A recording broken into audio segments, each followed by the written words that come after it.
Olá, bom dia, que as bênçãos e a paz de Deus esteja contigo e toda a sua família. Em continuidade, a nossa lição, vamos estudar agora o terceiro tópico, que tem como título Coragem diante dos cegos conscientes. Eles eram cegos, né, aqui falando dos fariseus, mas eram cegos conscientes que não queriam ver a luz que Deus estava trazendo para ele naquele momento através da cura daquele homem. Sem conseguir enganar o jovem recém-curado, de que maneira os fariseus o ridicularizaram. Então, eles não desistiam, né?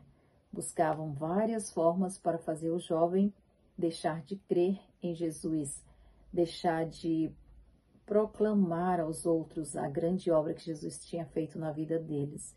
Então, eles começaram a escarnecer, começaram a zombar o jovem pela crença que ele estava tendo.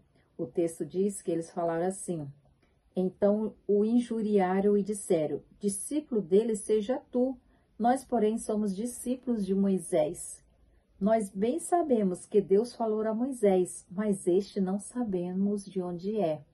Então eles diziam que eram discípulos de Moisés porque Deus tinha falado diretamente com Moisés. Mas eles não quiseram acreditar que Deus falava diretamente com Jesus. E a segunda parte da pergunta diz assim: como essa ignorância tem se manifestado ao longo da história?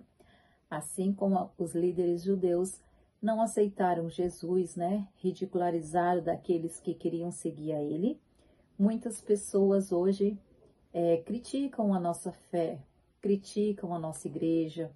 Muitos falam como que nós vamos conseguir finalizar a obra, porque nossa igreja é tão pequena, é tão pobre, mas o texto de 1 Coríntios 1, 18, 19, 26 a 28 diz assim: porque a palavra da cruz é loucura para os que perecem, mas para nós que somos salvos é poder de Deus.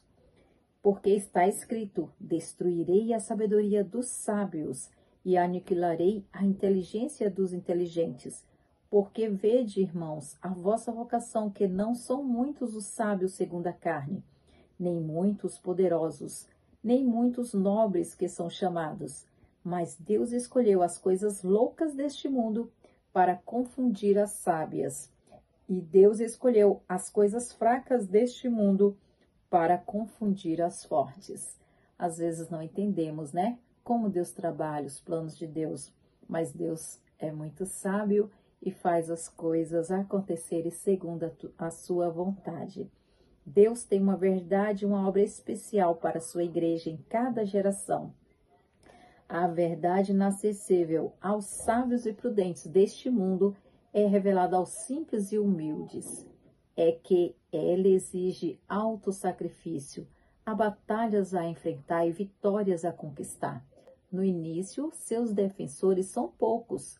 Eles são oprimidos e desprezados pelos grandes homens dessa terra e por uma igreja conformada ao mundo. Então, os defensores da fé muitas vezes são desprezados, né, por grandes homens, mas Deus tem uma grande obra através deles. Como nos séculos passados, as verdades especiais para este tempo não estão com os líderes religiosos, mas com homens e mulheres que não são instruídos demais, nem sábios demais para crerem na palavra de Deus. Então, todo orgulho deve sair do nosso coração. Devemos nos entregar diariamente nas mãos de Deus e Ele nos mostrará o verdadeiro caminho, como devemos continuar fazendo a sua vontade. Ele usou homens simples, né, para trazer as suas mensagens e Ele também pode nos usar para concluir a sua obra. A letra B: que exemplo podemos aprender com o testemunho sincero do jovem, assim como o de outros crentes honestos em Cristo. Então, após os líderes falarem para ele: nós bem sabemos que Deus falou a Moisés, mas este não sabemos de onde é, o jovem respondeu: nisso, pois, está a maravilha, que vós não sabeis de onde ele é, e contudo me abrisse os olhos. Ora, nós sabemos que Deus não ouve a pecadores, Mas se alguém é temente a Deus e faz a sua vontade, a esse ouve. Então, que possamos pensar, né? Que se estamos fazendo a vontade de Deus, tudo aquilo que pedirmos a Ele, Ele nos ouvirá. Se este não fosse de Deus, nada poderia fazer, ele afirmou, né?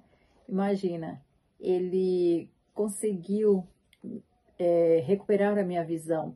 Se ele não fosse de Deus, ele não faria isso. Aqui também traz o exemplo de Pedro e João, que perante o Sinédrio falou: julgai vós se é justo diante de Deus ouvir-vos antes a vós do que a Deus, porque não podemos deixar de falar do que temos visto e ouvido. Eles permaneceram firmes, né? No desejo de continuar pregando a mensagem ao mundo, apesar de os líderes daquela época não concordarem, pedir para eles pararem de falar, mas eles falaram que era melhor obedecer a Deus do que a eles. Em nome do Senhor, devemos avançar, desfraudando sua bandeira e defendendo sua palavra. Quando as autoridades nos proibirem de fazer a obra de proclamar os mandamentos de Deus e a fé de Jesus, então será necessário afirmar junto com os apóstolos: julgai, vós se é justo diante de Deus, ouvir-vos antes a vós do que a Deus, porque não podemos deixar de falar do que temos visto e ouvido. Amém. Que essa também seja a nossa fala, né? Que possamos diariamente estudar as verdades de Deus e estarmos dispostos a responder àqueles que nos perguntam, àqueles que nos criticam, que possamos ser servos fiéis do Senhor. Amém.